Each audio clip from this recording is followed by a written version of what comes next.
Alhamdulillahillazi Ramadana syahrul siyam bil barakati. Asyhadu an la ilaha illallah wahdahu la syarika lah wa asyhadu anna sayyidana Muhammadan abduhu wa rasuluh allazi la nabiyya ba'dah. Amma ba'd. Fa ya ibadallah ittaqullah haqqa tuqatih wa la tamutunna illa wa antum muslimun. Wa qala Allah ta'ala fil kitabil azizil karim. A'udzu billahi minasy syaithanir rajim. Bismillahirrahmanirrahim. Ya ayyuhallazina amanu kutiba alaikumus syiyam kama kutiba alal ladzina min qablikum la'allakum tattaqun. Qala Nabi sallallahu alaihi wasallam, al-jannatu mustaqatun ila arba'ati nafarin. Dalil Quran wa hafidil lisanu mut'imul diani wa shaimina fi syahri Ramadan. Ibu bapak, saudara-saudara rahimahullah yang kami hormati, kami muliakan, berhadir bersama-sama dengan kita di Masjid Gantiang ini, masjid tertua yang ada di Kota Padang, Provinsi Sumatera Barat. Berhadir bersama-sama dengan kita, alhamdulillah, Gubernur Sumatera Barat dalam rangka tabligh akbar pada malam ini. Alhamdulillah. Mudah-mudahan beliau di masa tugasnya senantiasa diberi rahmat oleh Allah Subhanahu wa taala. Saya, ibu bapak, pernah jumpa dengan beliau waktu beliau dulu masih wali kota. Nah, ini baru asli memang wali kota Pak Padang. Nah, itu baru ada. Cocok lah ya. Beliau wali kota Padang, saya ceramah di Masjid Muhammadiyah di Pasar. Nah, saya kebetulan Pak Gubernur beberapa minggu yang silam dari tanggal 2 Maret sampai dengan tadi malam saya berdakwah di Provinsi Riau, Papua. Tadi malam saya berdakwah di ujung Batu, Pasir Pengaraian. Bahkan sudah sampai di ujung Vietnam Selatan sana, Mahato. Tahu Mahato? Tambusai. Ya, memang daerah yang sangat terpencil dan kebanyakan penduduknya adalah saudara-saudara kita dari Pulau Jawa. Itu saya sampai ke sana kemarin malam. Saya sudah sering keliling Indonesia, makanya saya lebih tenang berdakwah. Saya mau katakan begini, Pak Gubernur. Saya orang yang menyibukkan diri dengan dakwah.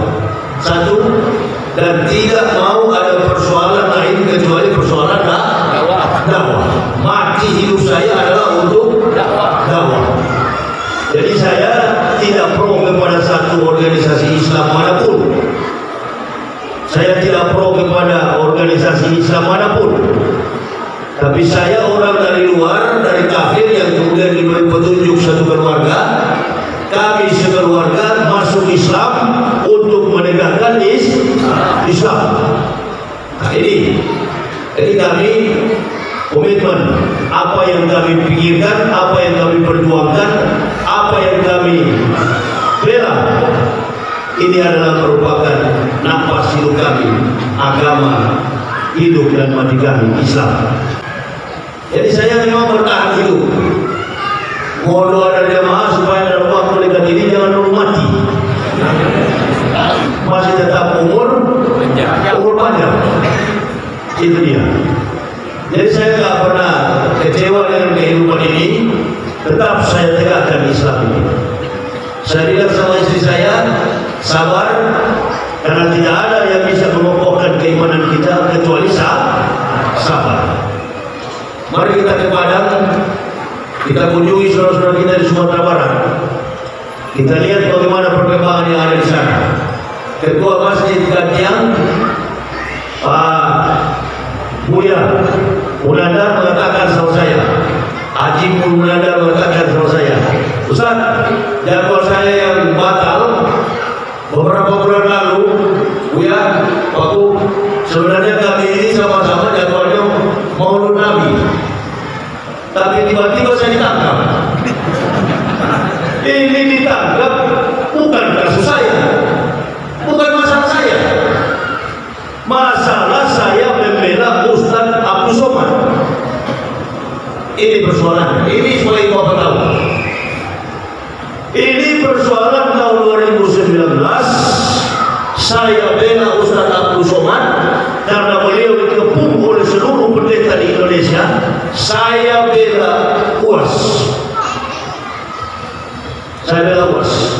Nah, tahun 2019 saya lolos, tahun 2020 saya lolos, 2021 nggak bisa lolos karena mereka yang pegang. Ditangkap saya, tangkap dalam keadaan sakit, tangkap pulang dari Sumatera Barat dalam keadaan jantung saya bengkak, ditangkap dalam keadaan sakit. Saya baru keluar rumah sakit, 3 hari kemudian datang polisi. Saya katakan kalau mau tangkap nggak usah pakai tunggang. Saya laki-laki bukan perempuan. Saya dilahirkan dengan cara laki-laki. Dan saya tidak pernah meminta bela kepada umat. Saya tidak minta bela kepada pengacara manapun. Saya akan bertanggung jawab sebagai laki-laki. Sekarang jam dan detik ini bawa saya ke dalam penjara.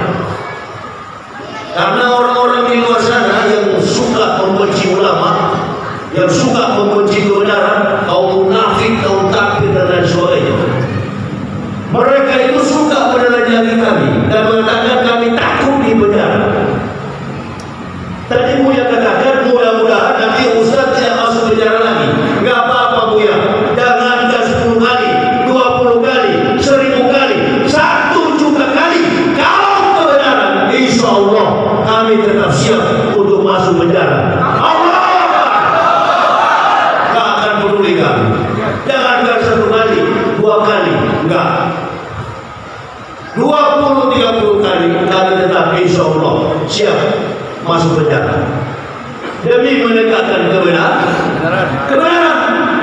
Saya sebenarnya sudah mau insaf.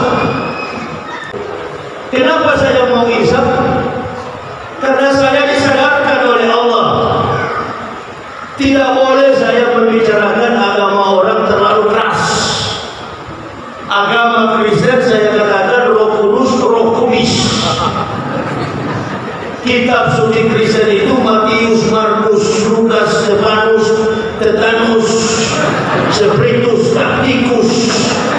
Nah ini yang diadu oleh jaksa penuntut umum dan hakim ketua. Ini yang ditanya desak-desak Rusia setiap saat persidangan. Jadi saya berpikir, memang saya sudah salah, tidak baik, tidak boleh begitu. Karena kita hidup di dalam penjara dengan berbagai macam denominasi agama.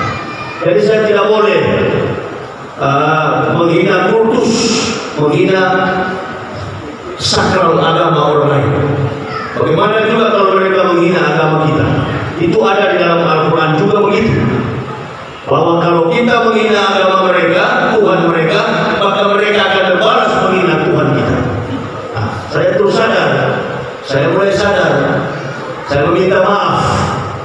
Saya meminta maaf kepada umat Kristen. Minta maaf kalau saya salah, ya. Tetapi untuk mempertahankan bahwa kita palsu tetap palsu, sekali palsu tetap palsu. Ditanya oleh hakim ketua, ditanya oleh ahli persidangan, ditanya oleh ahli forensik, apakah betul-betul Ustaz punya pernyataan itu benar? Benar. Ustaz tidak membantah, tidak pernah saya membantah. Jadi Ustaz tidak ada yang bantah satupun kalimat yang disampaikan. Enggak, saya enggak pernah bantah. Semua yang disampaikan oleh saksi ahli, semua yang disampaikan oleh jaksa penuntut umum, semuanya benar. Semua itu adalah hasil dan penyampaian saya. Saya berani bertanggung jawab berapapun hukuman yang harus saya terima. Nggak ada pengacara. Banyak sekali orang yang ingin mencalonkan diri menjadi lawyers, menjadi penasihat hukum, menjadi seorang pengacara, baik dari pihak kepolisian catur bakti, bahkan jaksa agung sendiri menawarkan kami akan menyiapkan PH penasihat hukum bagi Ustaz Yahya. Saya katakan percuma Pak Jaksa, saya tidak terbiasa mencacat pembelaan kepada manusia. Saya sudah biasa Pak, hampir 16 tahun saya masuk Islam. Saya berkeliling berdakwah, keliling seluruh Indonesia. Hanya Allah yang tahu perjuangan kami. Allah Akbar. Hanya Allah yang tahu perjuangan kami. Ketika imam diganggu, ketika habib diganggu, ketika ustaz diganggu, kiai diganggu, yang paling depan yang membela ulama, insya Allah makhluk yang tidak berguna ini. Makanya saya katakan ini bukan kasus saya, kasus Ustaz Abdul Somad. Saya katakan dalam pengadilan, di dalam persidangan, dalam video itu, jangan Ustaz Abdul Somad yang ditangkap, saya yang ditangkap, karena saya paling keras ceramah di video. Saya paling keras ceramah yang ada di YouTube. Tangkap saya, polisi tangkap saya. Alhamdulillah. Tidak ada penjara yang paling murah, penjara yang paling ringan, penjara yang paling munafik. Kita hidup ini, Bapak, Ibu, saudara-saudara, boleh lihat kondisi badan saya. 18 kilogram turun badan saya. Kurus kering habis badan saya. Keluar penjara tidak bisa bicara. 4 hari 4 malam saya tidak bisa berbicara. Kepala rutan saya tidak kenal, siapapun di rumah saya tidak tahu, bahkan alamat rumah kami di Cibubur saya tidak tahu. Hanya satu ustaz yang menjemput saya, Ustaz Yusuf Mansur. Padahal Ustaz Yusuf Mansur ini pun saya hantam di YouTube. Itu saya ceramahkan, dan beliau datang, beliau bawa saya, beliau jemput saya, dan meminta maaf. Istri saya yang memberitahukan, yang menyuapi makanan antum dalam keadaan tidak sadar Pak, itu adalah Ustaz Yusuf Mansur, Kiai Yusuf Mansur yang menyuapi saya dalam keadaan tidak sadar. Orang yang ada di Cipinang tidak bisa berkomunikasi dengan saya karena saya sudah tidak bisa bicara. Saya baru bisa bicara ini beberapa 3 minggu yang lalu setelah diundang oleh Deddy Corbuzier dalam acara podcast, baru saya bisa ngomong. Tadinya memang tidak bisa bicara karena kami tidak terkontaminasi dengan ultraviolet, kami tidak kena dengan sinar matahari. Kehidupan kami di penjara Mabes Polri itu hanya bertahan kuat dengan obat. Kalau tidak puluhan, ratusan, bahkan jutaan obat yang kami simpan, terutama vitamin D, obat yang memang betul-betul yang kami percayakan. Dan satu pegangan kehidupan kami, orang yang pemalas beribadah dari luar, umat Islam yang tidak setia, tidak taat kepada Allah, begitu masuk penjara, insya Allah jadi taat. Jadi taat. Karena situasi dan kondisi yang menuntut jauh dengan Allah, antum selesai. Mental tidak siap, antum pasti meninggal dunia. Sudah ada contohnya, Ustaz Maher At-Walibi. Masya Allah. Gak usah tanya yang begitu. Laki-laki begitu, terbiasa. Ya, jangan pakai mundur, jangan pakai lari, jangan pakai menangis. Tangisanmu itu cukup Allah yang tahu. Jangan sampai orang yang tahu. Bikin malu itu. Amin ya Rabbal. Bikin malu. Apalagi seorang mujahid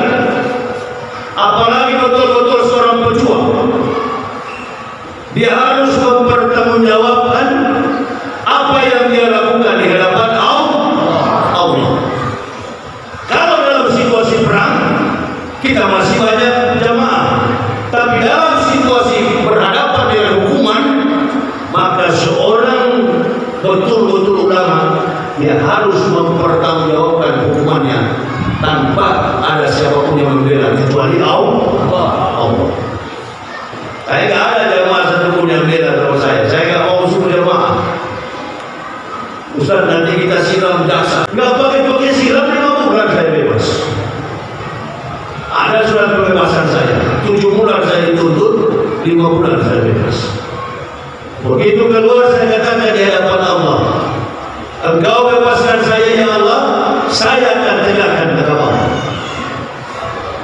Hanya dalam tempo 10 hari saya usai mengikuti apa yang diundang dari Corbuzier dari Riau. Pekanbaru mengatakan, Ustaz, sudah bisa nggak datang ke Riau? Kebetulan juga saya sudah lama tidak ke Riau. Jadi saya datang dengan keluarga pakai mobil. Datang dari tanggal 2 sampai tadi malam, kami terus berdakwah. Istri saya katakan, berhenti dulu Pak, kita general check up, kita periksa ke dokter. Saya bilang tidak usah periksa ke dokter, sudah sering saya ke dokter. Sudah sering saya ke dokter. Dokter mana lagi? Tidak, tapi ini sudah bahaya Pak, sudah rawan. Jantungnya ini katanya sudah koroner. Saya bilang, coba tanya dokter, kalau pegang sakit begini, jantung atau tidak? Dia bilang kalau pegang sakit begini, jantung Ustaz. Saya bilang biar ditunggu jantung saya tidak sakit. Jantung apanya? Oh itu bahaya Ustaz, itu koroner. Nanti kalau kena langsung mati. Tanpa jantung kalau memang sudah ajal, tetap juga berangkat. Amin ya Rabbal. Itu dia. Tapi yang penting kita berangkat dalam jalan yang istiqomah. Itu. Bukan takut karena mati. Al-mu'minuna la ya'mutuna wal yulqun. Orang mukmin tak pernah mati, tapi mereka pulang kampung. Apalagi kita memasuki bulan suci Ramadan. Apa yang perlu kita persiapkan di bulan suci Ramadan? Persiapannya hanya sederhana. Apa yang dikatakan oleh MC tadi, apa yang dikatakan oleh Pak Gubernur tadi, apa yang dikatakan oleh Ketua Masjid Haji Munandar, yang kita persiapkan adalah takwa, takut.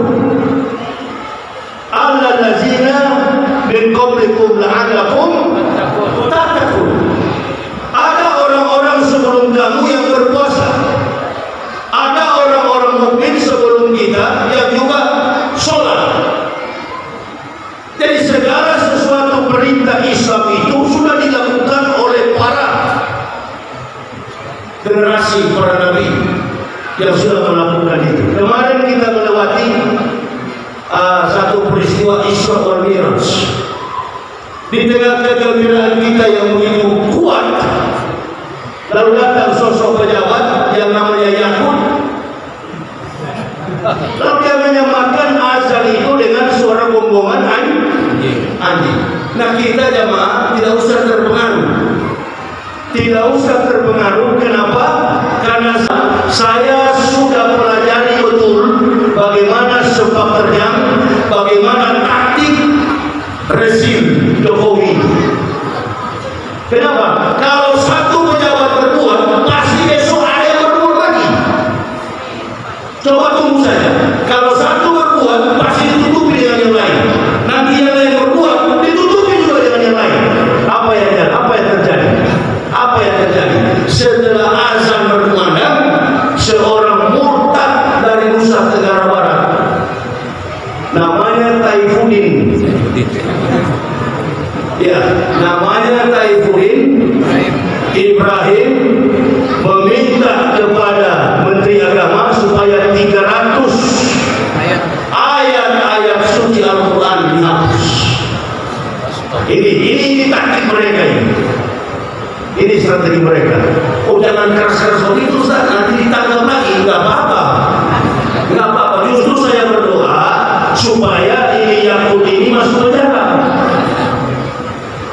Kalau dia sudah masuk penjara, insya Allah pasti dia rajin untuk mengumandangkan azan. Pasti rajin untuk menyampaikan azan, mengumandangkan azan di siang hari, di malam hari, di sore hari, 5 kali dalam sehari. Bahkan ada seorang pejabat yang dari Kuningan, Jawa Barat, yang mengatakan kepada saya, Ustaz, saya tidak pernah aktif sholat subuh. Saya tidak pernah mengumandangkan azan di subuh hari. Bahkan saya tidak pernah sholat dalam 5 waktu. Tapi ketika saya masuk penjara, saya aktif sebagai muazzin. menyampaikan, mengumandangkan azan.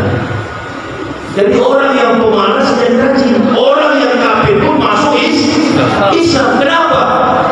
Karena mereka juga mengeluh kepada saya. Kami ini Ustaz bertemu Tuhan seminggu sekali. Kira-kira kadang-kadang juga pendeta tidak datang kalau dia minggu. Jadi bagaimana supaya kami bertemu Tuhan tiap hari seperti orang Islam?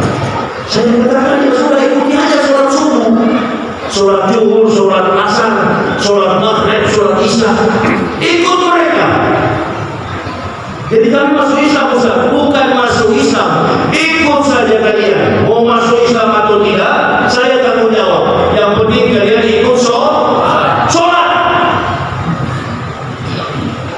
Sholat itu perintah Allah kepada seluruh umat manusia. Afdalul a'malu as-sholatul khams. Amal yang paling utama bagi manusia adalah sholat lima waktu. Jangan dikatakan bahwa sholat itu hanya umat Islam yang punya. Sebelum datang Rasulullah SAW, semua Nabi sudah mengajarkan tentang perihal sholat. Bahkan yang menanamkan nilai-nilai kebaikan sholat, yang menanamkan akidah tentang ikatan kekuatan sholat. Qul inna sholati wa nusuki wa mahyaya wa mamati lillahi rabbil alamin. Nabi Ibrahim alaihissalam. Sebelum datang Rasulullah, bahkan Nabi Isa sendiri sholat. Nabi Isa sholat. Qul amanu billahi wa ma ursila ila Ibrahim wa Ismaila wa Ishaq wa Yaqub wa Asbati wa ma utiya Musa wa Isa wa ma utiya nabiyyun min rabbihim la nufariqu baina ahadin minhum wa nahnu lahu muslimun. Jadi mereka adalah Muslim, mulai dari Nabi Ibrahim sampai Nabi Isa sampai Nabi Musa, semua Nabi yang diutus oleh Allah sebelum datangnya Rasulullah SAW adalah Islam. Makanya di surat Maryam Isa katakan, Isa berkata, saya ini hamba Allah, atani al-kitab wa ja'alani nabiyyan wa ja'alani mubarrakan aina ma kuntu awsani bi sholati wa zakati ma kuntu hayya. Kemanapun aku pergi, kata Al-Masih, Allah memerintahkanku mendirikan sholat, berbayar zakat, meruntuhnya sepanjang umur hidup. Jadi Nabi Isa itu bukan agama Kristen. Nabi Isa itu beragama Islam. Yesus lain. Yesus itu lain. Lakum dinukum waliyadin, bagimu agamamu, bagiku agama. Tapi Al-Masih, Isa Al-Masih itu adalah Nabi kita yang ke-24. Nabi yang merisalahkan tentang datangnya Nabi kita Muhammad Sallallahu Alaihi Wasallam. Makanya kami masuk Islam. Kami masuk Islam karena referensi kemampuan kami untuk menerjemahkan secara teologis. Kami punya kemampuan dua kitab, Bible and Holy Quran. Kami paham betul, bukan seperti orang Islam yang murtad, bukan seperti Sayyidina Ibrahim murtad dari Islam hanya ingin mendapatkan harta. Jual akidah demi untuk apa? Mencari kepuasan perut, mencari kepuasan nafsu birahi. Dia keluar dari Islam, dia tidak jadi Islam. Dia katakan kebanyakan orang Islam, katanya di Indonesia ini, yang di pesantren-pesantren itu adalah pencetak-pencetak orang-orang radikalis. Bahkan mohon maaf Pak Gubernur, kita masih ingat peristiwa Nicea Konstantinopel. Peristiwa Nicea Konstantinopel 325 Masehi. Ketika Kaisar Konstantinopel mencampuri urusan agama antara dua Kristen yang berdebat, Kristen monoteisme dan Kristen Trinitas. Akhirnya dua Kristen ini berdarah-darah saling membunuh-bunuhan. Nah, Etika yang tidak baik dari presiden kita ini adalah mencampuri urusan agama. Sampai mencap bahwa ustaz-ustaz ini ada yang radikal. Itu bukan urusan presiden. Itu urusannya Majelis Ulama Indonesia. Itu urusannya PGI. Itu urusannya PWI, Persekutuan Gereja Indonesia, dan Persekutuan Gereja-Gereja Indonesia, dan juga Majelis Ulama Indonesia. Bukan urusan presiden, bukan urusan pemerintah. Ini dia yang dicampuri Ustaz katanya radikal. Ustaz siapa? Kalau Yahya Wallahuddin betullah memang keras radikal. Tapi kalau Ustaz Abdul Somad dibilang radikal, waduh, gak masuk akal itu. Hah? Orang radikal itu kalau kemampuan akademiknya lengkap secara teoris. Dia menguasai keilmuan, dia menguasai satu bidang kompetensi dengan penguasaan yang luas. Nah, itu betul-betul ulama. Ini kompetensi zaman modern. Diperlukan kemampuan IQ manusia di atas rata-rata. Sebagai seorang pejabat puskesmas, sebagai seorang dirjen, sebagai seorang menteri, sebagai seorang apa saja pejabat yang dijabat. Kalau Ustaz Somad dan dia Menteri Agama, ya kita puji kenapa? Muda tapi mempunyai nilai akademik, mempunyai gelar akademik sebagai PhD, mempunyai gelar doktor. Yang satu ini bagaimana? Jadi kita nggak usah marah kepada Pak Yakub. Kenapa? Karena tidak imbang, tidak sesuai dengan kemampuan kompetensi yang dimiliki. Baik dalam pemahaman teologis, dalam sosiokultur, dalam segala segi kehidupan masyarakat. Itu lemah.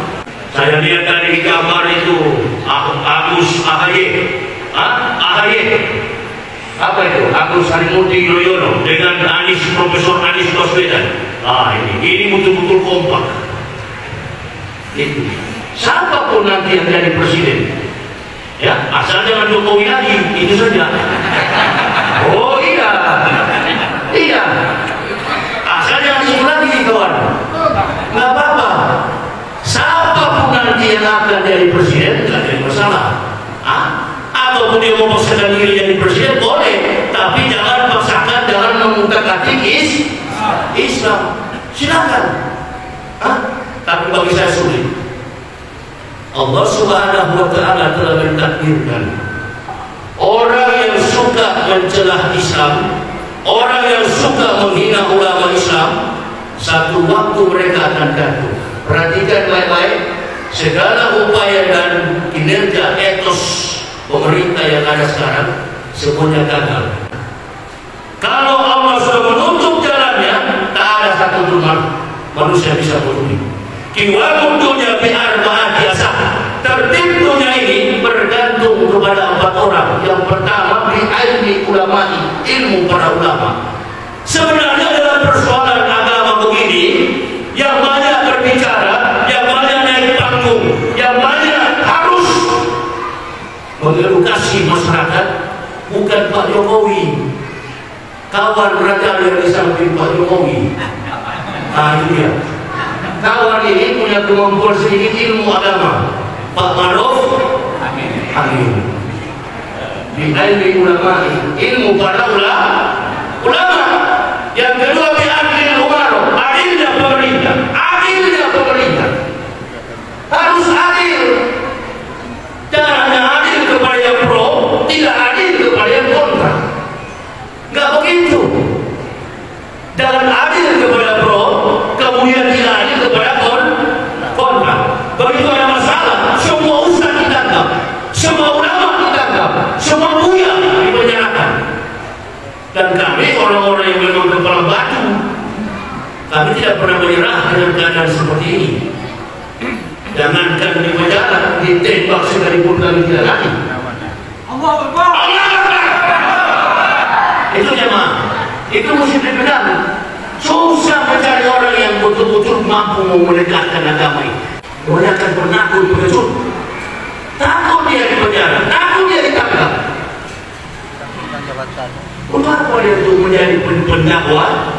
Ya, dia punya dasar, dia punya argumen. Bi ilmi ulama'i, bi adli umaro, bi saqawati lamniyah, bi da'watil fuqara'i. Doa orang-orang miskin. Nah, doa orang-orang miskin inilah, perhatikan di bawah. Bukan masyarakat Indonesia yang buta. Dari Sabang sampai Merauke, seluruh masyarakat Indonesia ini adalah masyarakat yang taat, masyarakat yang tertib, masyarakat yang tunduk kepada pemerintah. Saya mau tanya, hampir 3 tahun Ibu Bapak, saudara-saudara rahimahumullah, ini Sumatera Barat ini paling terkenal dengan tabligh akbar. Sumatera Barat ini boleh dikenal 99,9% Jokowi kalah. Dengar dulu, saya menunjukkan bagaimana nasionalisme orang Sumatera Barat. Begitu pemerintah menerapkan edukasi tentang kesehatan COVID-19, Corona dan lain sebagainya, adakah pemerintah di Sumatera Barat membantah? Masyarakat Padang membantah? Tidak, semua kegiatan di stop. Taat orang Indonesia, nasionalismenya tinggi, ketaatan ketundukan diri kepada pemerintah cukup tinggi. Nah, ini yang dipakai oleh rezim yang berkuasa, rezim yang semena-mena. Ingat aja, hati-hati, hati-hati. Sedangkan umur saja habis, apalagi cuma usia jabatan. Hati-hati, hati-hati. Kalau Allah membanting seseorang, kalau Allah mengangkat manusia, cepat sekali. Tapi sekali dibanting oleh Allah, cepat juga dia jatuh. Ingat baik-baik. Ini sudah terlihat mulai keterjatuhan. Mulai nampak, mulai terlihat. Yang bikin rusak Islam ini bukan orang kafir, bukan banyaknya kafir, tapi banyaknya kelompok kaum munafikun, munafiat. Ini yang paling banyak di negara kita. Ini yang paling banyak di negara kita. Jadi sekali Allah jatuhkan, dan kalau Allah yang jatuhkan, manusia tak bisa pegang. Manusia tidak bisa tangkis. Kalau Allah sudah berkehendak, kalau tumbang sekali tumbang tetap tumbang.